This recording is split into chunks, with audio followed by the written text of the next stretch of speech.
Hi, hello, namaste everyone. Welcome to our channel Life of Ram, an art of living life. How are you all? I hope everyone is doing good.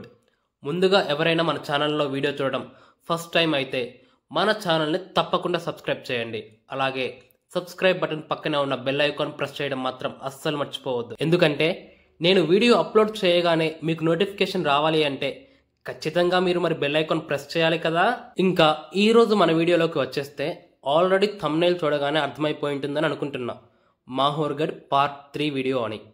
మీలో ఎవరైనా సరే మాహోర్గఢ్ part 1 and part 2 చూడటం కనుక miss అయితే ఆ videos link ఈ video డిస్క్రిప్షన్లో ఇస్తున్నా.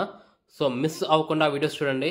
ఈ వీడియో మన ఛానల్లో ఎప్పుడో అప్లోడ్ చేసి ఉండాలి, కానీ అప్లోడ్ చేయలేదు. రీజన్ ఏంటంటే Mahorgarh part 1 and part 2 videos upload చేసిన తర్వాత పార్ట్ 3 అప్లోడ్ చేద్దామని editing and voice over process మొత్తం కూడా కంప్లీట్ చేసేసా. అయితే కరెక్ట్గా అదే టైంలో అనుకోకుండా నేను ఒక ప్లేస్కి వెళ్ళా. ఆ ప్లేస్కి అలాగే నేను ఈ వీడియోలో చూపించబోయే ప్లేస్కి ఒక కనెక్షన్ ఉంది. సో ఈ వీడియో అప్లోడ్ చేయడానికి ముందు ఆ వీడియో అప్లోడ్ చేస్తే బాగుంటుంది అనిపించింది. ఆ వీడియో మరేదో కాదు, పిఠాపురం శ్రీపాద వల్లభ స్వామి సంస్థానం వీడియో. పిఠాపురం శ్రీపాద వల్లభ స్వామి సంస్థానం వీడియో ఆల్రెడీ మన ఛానల్లో రిలీజ్ చేసేసాను. ఎవరైనా చూడటం మిస్ అయితే ఈ వీడియో డిస్క్రిప్షన్లో ఆ వీడియో లింక్ కూడా ఇస్తున్నా. సో మర్చిపోకుండా ఆ వీడియో చూడండి. పిఠాపురం శ్రీపాద వల్లభ స్వామి వారికి ఈరోజు వీడియోకి కనెక్షన్ ఏంటంటే, ఈరోజు నేను దత్తాత్రేయ స్వామి జన్మస్థానమైన మాహోర్గఢ్లో ఉన్నాను. దత్తాత్రేయ స్వామి ప్రథమావతారమే ఆ శ్రీపాద వల్లభ స్వామి అని మన పురాణాలు గురుచరిత్ర చెప్తుంటాయి. ఈ మాహోర్గఢ్లోనే దత్తాత్రేయ స్వామి వారు జన్మించారని ఇక్కడి స్థల పురాణం. అందుకే ఈరోజు ఆ దత్తాత్రేయ స్వామి అలాగే వారి తల్లిదండ్రులైన సతీ అనసూయాదేవి అత్రి మహర్షి దేవాలయాలకు మిమ్మల్ని ఈ వీడియో ద్వారా తీసుకెళ్లబోతున్నాను. ఈ దత్తాత్రేయ స్వామి ఆయన తల్లిదండ్రులైన అనసూయాదేవి అత్రి మహర్షి దేవాలయాలని ఎలా చేరుకోవాలి అంటే, మాహోర్ ఏకవీర అమ్మవారి దేవస్థానం అదేనండి, రేణుకామాత ఆలయానికి వెళ్ళిన దారిలోనే ఆ కొండపైనే ఇంకాస్త పైకి వెళ్తే ఈ దత్తాత్రేయ స్వామి అనసూయాదేవి అత్రి మహర్షి దేవాలయాలు కూడా ఉంటాయి. బస్ సౌకర్యం ఉంటుంది, లేదంటే కొంతమంది నడిచి కూడా వెళ్ళొస్తుంటారు. దాదాపు ఒక 3 నుండి 4 కిలోమీటర్ల దూరంలో అయితే ఈ దేవాలయాలు ఉంటాయి. ఈరోజు మనం ముందుగా ఆ దత్తాత్రేయ స్వామి వారిని దర్శించుకొని ఆ తరువాత అనసూయాదేవి అత్రి మహర్షి దేవాలయాలకు వెళ్దాం. అసలు ఎవరి దత్తాత్రేయ స్వామి, అసలు ఆయన జన్మ రహస్యం ఏంటి అనేది మనం ఈ దేవాలయం చూస్తూ తెలుసుకుందాం. అంటే మీరు ఇప్పుడు 2 పనులు చేయాలన్నమాట. అదేంటంటే, 1 మీరు ఈ ఆలయాన్ని చూస్తూ, 2 నేను చెప్పేది వినాలన్నమాట. అర్థమైంది కదా? ఇప్పుడు మనం ఆ దత్తాత్రేయ స్వామి దేవాలయానికి అయితే వచ్చేసాం. ఇప్పుడు మీరు చూస్తున్నదే ఆ దత్తాత్రేయ స్వామి యొక్క దేవాలయం. మనం స్వామివారి దర్శనానికి వెళ్తూ ఆ స్వామివారి యొక్క జన్మ రహస్యాన్ని తెలుసుకుందాం. నారద మహర్షి అనసూయాదేవి పాతివ్రత్యాన్ని గురించి బ్రహ్మ, విష్ణువు, శివుడి ధర్మపత్నుల ముందు విశేషంగా ప్రశంసించాడు. దీంతో వారికి ఆమె పట్ల అసూయ ఏర్పడింది. ఆమె పాతివ్రత్యాన్ని కోల్పోయేలా చేయవలసిందిగా వారు తమ భర్తలను వేడుకొన్నారు. అత్రి ఆశ్రమంలో లేని సమయంలో బ్రహ్మ, విష్ణు, మహేశ్వరులు అనసూయ వద్దకు అతిథులుగా వెళ్ళి తమకు భోజనం పెట్టమని అడిగారట. ఆమె అందుకు అంగీకరించగానే ఆమె దుస్తులు ధరించకుండా నగ్న రూపంలో వడ్డిస్తేనే తాము భుజిస్తామని వారు చెప్పారు. అనసూయ దీంతో సందిగ్ధతలో చిక్కుకుంది. పరపురుషుల ముందు ఆమె నగ్నంగా వస్తే ఆమె పాతివ్రత్యం కోల్పోతుంది. ఆమె ఇందుకు వ్యతిరేకిస్తే ఆమె అతిథులను అగౌరవపరిచినట్లవుతుంది. భర్త సహకారం తీసుకోవాలనుకున్నప్పుడు ఆ త్రిమూర్తులు కూడా అత్రి మహర్షి తపోశక్తిని లాగేసుకుంటారు. తన వద్దకు వచ్చి ఇలాంటి వింత కోరిక కోరి తనను చిక్కులలో పడవేసిన ఈ 3 అతిథులు సామాన్యులు కారని అనసూయ భావించింది. అనసూయ తన భర్తను మనసులోనే ధ్యానించుకొని తాను కాముకత్వ ప్రభావానికి గురి కాను కాబట్టి దుస్తులు లేకుండా వారికి వడ్డించడానికి భయపడనని వారికి చెప్పింది. వచ్చిన అతిథులు ఆమెను భవతీ భిక్షాం దేహి అంటే, ఓ మాత మాకు భిక్ష ప్రసాదించు అని కోరుతూ ఆమెను తల్లి అని పిలిచారు. అందుకని ఆమె వారిని తన పిల్లలుగా భావించి వారు కోరిన విధంగా భోజనం వడ్డించింది. ఆమె గొప్పతనం, ఆమె ఆలోచనల కారణంగా ఆమె భోజనం వడ్డించే సమయంలో 3 దేవుళ్ళు చిన్నపిల్లలుగా మారిపోయారు. ఆమె వక్షోజాల నుంచి పాలు ధారగా వచ్చాయి. తరువాత ఆమె వారికి పాలు తాపించి ఊయలలో పడుకోబెట్టి నిద్రపుచ్చింది. తర్వాత అత్రి ఆశ్రమానికి తిరిగి వచ్చి జరిగిన కథను అనసూయ నుంచి తెలుసుకొని ఈ ఊయలను నిద్రిస్తున్న త్రిమూర్తులను స్తుతించాడు. వారు నిజరూపాలతో నిద్రలేచి అనసూయ పాతివ్రత్యానికి మెచ్చి ఆమెకు వరమిచ్చారు. అనసూయ ఆ ముగ్గురిని తన పిల్లలుగా శివ, విష్ణు, బ్రహ్మ అంశాలతో దూర్వాసుడు, దత్తాత్రేయ మరియు చంద్రుడిగా జన్మించవలసినదిగా వరమడిగింది. మార్గశిర పౌర్ణమి నాడు దత్తాత్రేయ స్వాముల వారు అవతరించిన దివ్యతిథిగా పురాణాలు చెప్తుంటాయన్నమాట. దీనినే దత్త జయంతిగా మన పెద్దలు చెప్తుంటారు. ఇప్పుడు ఇంక మనం ఆ దత్తాత్రేయ స్వామి వారి యొక్క దర్శనం చేసుకుందాం. ఇప్పుడు మీరు చూస్తున్న స్వామివారే దత్తాత్రేయ స్వామివారు. యాక్చువల్గా అక్కడ ఆ ఆలయంలో మొబైల్ యూజ్ చేయడం అనేది లేదనమాట. కానీ అక్కడ ఉన్న లేడీ కానిస్టేబుల్ ఎందుకో మనకి అవకాశం కల్పించారు. అంతా కూడా ఆ దత్తాత్రేయ స్వామి వారి మహిమే అనుకుంటాను. ఇప్పుడు మీరు చూస్తున్నదంతా కూడా ఆ దత్తాత్రేయ స్వామి వారి దేవాలయ బయట ప్రదేశం అనమాట. ఇక్కడంతా కూడా ఇలానే ఉంటుంది. ఇదంతా కూడా కొండ మీద ఉంటుంది.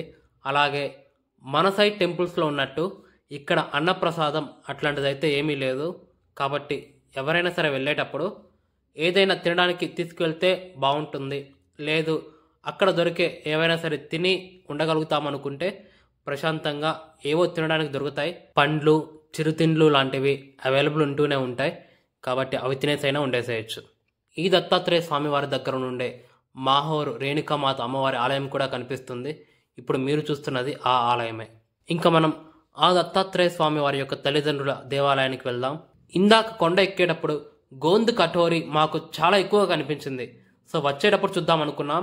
సో ఇప్పుడు వెళ్తా ఎందుకో మాకు చాలా స్వచ్ఛంగా అనిపించింది. అందుకని ఒక పావు కేజీ అయితే తీసుకున్నాం అనమాట. దీని బెనిఫిట్స్ ఏంటి, అసలు ఈ గోందు కటోరి అంటే ఏంటి అనేది ఒక సెపరేట్ వీడియో చేస్తాను. దీంతో ఒక షర్బత్ కూడా చాలా టేస్టీగా చేయొచ్చు. అవి కూడా ఖచ్చితంగా చేసి మన ఛానల్లో అప్లోడ్ చేస్తాను. సో ఈ దత్తాత్రేయ స్వామి వారి ఆలయం దగ్గర నుండి అనసూయాదేవి అత్రి మహర్షి దేవాలయానికి వెళ్ళాలంటే సేమ్ బస్సు ఉంటుందన్నమాట. ఆ బస్సులో వెళ్తే ఒక 1 కిలోమీటర్ దూరంలో మనకి ఆ అనసూయాదేవి అత్రి మహర్షి దేవాలయం ఉంటుంది. అక్కడికి ఒక 5 నిమిషాల్లో వెళ్ళిపోగలుగుతాం మనం. నేను ఆల్రెడీ ముందు వీడియోస్లో చెప్పినట్టు ఈ రోడ్స్ అన్నీ కూడా చాలా ప్రశాంతంగా పచ్చటి వాతావరణంలో ఉంటాయి అన్నమాట. ఇప్పుడు మనం అనసూయాదేవి అత్రి మహర్షి దేవాలయానికి అయితే వచ్చేసాం. ఇప్పుడు మీరు చూస్తున్న దేవాలయం ఆ దేవాలయమే. చాలా బాగుంటుంది కూడా. మన పురాణాలలో ఈ అనసూయాదేవికి ఒక ప్రత్యేకమైన స్థానం ఉందని చెప్పాలి.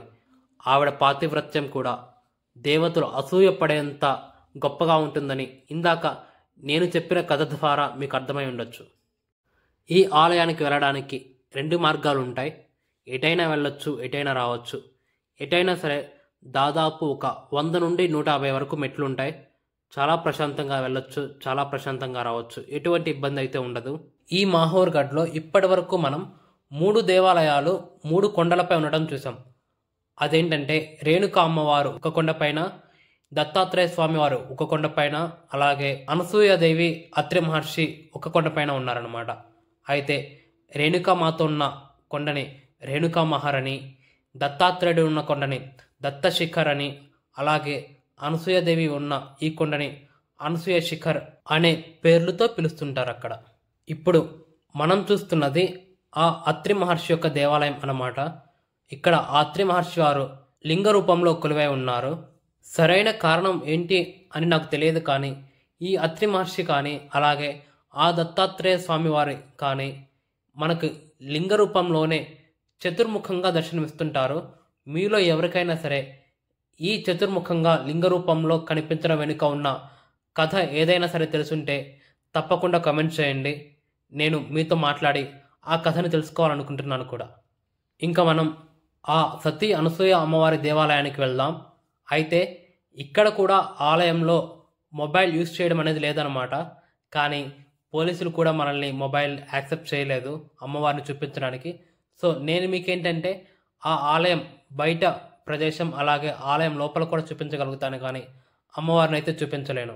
అలాగే ఇక్కడ మరొక విశిష్టత ఏంటంటే నేను చూసిన ఈ 3 దేవాలయాలు కూడా ఇత్తడి తొడుగుతో ఒక డిఫరెంట్ ఆర్కిటెక్చర్తో ఉన్నాయన్నమాట. మన ఈ ఆంధ్రాలో అయితే ఇట్లాంటి ఆర్కిటెక్చర్ ఆర్ ఇలాంటి రూపాలతో ఉన్న దేవాలయాలు అయితే ఎక్కడ చూడలేదు కూడా. నేను ఇక్కడ చూడడమే మొదటిసారి. చాలా కొత్తగా కూడా అనిపించింది. మేము ఈ అనసూయ మాత దేవాలయానికి వచ్చేసరికి ఆల్మోస్ట్ ఈవినింగ్ అయిపోయింది. సూర్యాస్తమయ సమయంలో కొండపైన ఈ ఆలయం చాలా అంటే చాలా అద్భుతంగా ఉంది. అయితే ఇంకా మనం ఆ సతీ అనసూయ మాత దర్శనానికైతే వెళ్దాం. నాకు తెలిసి మన ఈ తెలుగు రాష్ట్రాల్లో దత్తాత్రేయ స్వామి వారు అంత ఎక్కువగా ప్రసిద్ధి చెందినవారు కాదు.